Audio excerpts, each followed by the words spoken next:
I'm presenting on optimizing the bullpen using leverage. And so the main reason this came up as like a question is I was talking to one of my friends who's a scout, and he was like, how do pitchers or he asked me a question of how like pitchers, there's over like 1,000 innings within one like regular season of the MLB. How do MLB teams sort of like allocate their like resources in like a optimized manner in order so that they can have the best like outcomes? And so that's where my key question sort of comes into play of are the most critical moments sort of handled by the most capable pitchers? And so to start, I sort of came up with this: not all runs are equal, right? If you're in the bottom of the ninth inning with 2 outs and there's a tie game, that run is going to be worth a lot more than a run if you're in the first inning and you're up by, 5 or 8 or whatever. And so that's why I kind of had to look at it from a different angle compared to more of a traditional role, which is where you have your starter, your closer, and then you're like your middle relief type guys. And so that's where this kind of comes in. And so to sort of quantify this, I looked at leverage index, which is it measures how much a run is worth based on different like situations. So like if it's like an average situation, then it'd be a 1. If it's like above average, so like that'd be that bottom of the ninth scenario where you have super high pressure, then that'd be higher, closer to 2. And then the more of the low leverage situations would be like the 0.7. For example. And so this is the PLI, which is average leverage faced, and it's sort of how much like a manager trusts the pitcher in a way. And then another stat is WPA, which stands for wins probability added, which is how much a pitcher adds to a team's like winning. It's kind of another way of measuring the skill of a pitcher or how effective they are. But this is also kind of skewed WPA on its own because if you pitch more innings in like these high leverage situations, then you're going to add more to the wins. So I kind of had to factor that out, dividing it by leverage and total leverage index in order to get a more accurate comparison between the two.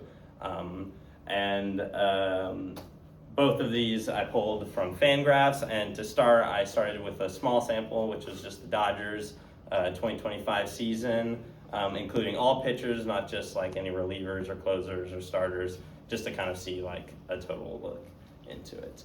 And so that gets me to my first graph, which on the x-axis you can see the like skill-based statistic, and then on the y-axis the leverage. And so you can see, I'll start with Yoshinobu Yamamoto, who is kind of an outlier, but he throws a lot of innings and he's very effective. So hence he kind of like averages out over time because he throws innings that are high leverage and innings that are low leverage, and he's very effective at it. That's why he's so far out to the side.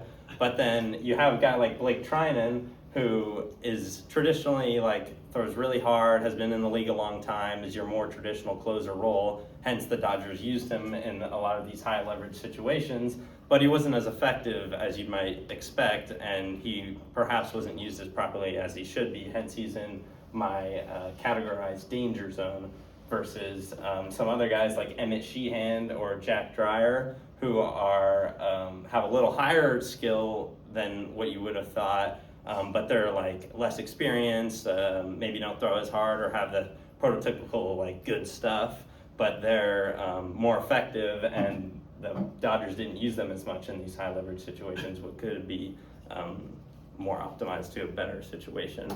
And I kind of sort of go into that here with Blake Trinan, who has a 2.2 average leverage face over the season, and he has a negative 0.7 WPA over leverage index, which is not very good. Same thing with Tanner Scott, you can kind of see. So they're high leverage, or they're low performance, but assigned to high leverage situations, which you're like, kind of like, what are we doing here?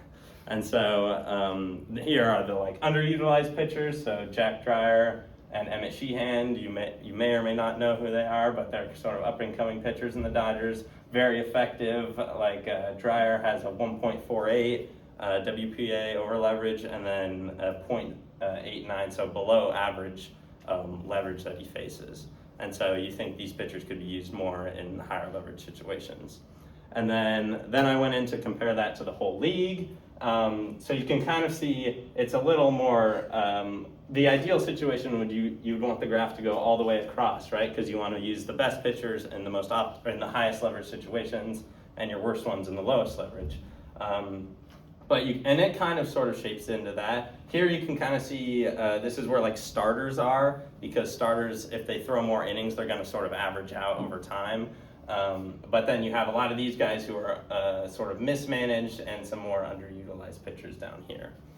And so that sort of concludes into my like recommendations. So I think that teams can adopt more leverage-based allocation rules, looking at how skillful their pitchers are, and not just, oh, this guy throws really hard and has good stuff and he's been in the league a long time. More looking into sort of the analytical side of skill-based performance, and using them in those higher leverage situations. And I believe that is about the end of my presentation.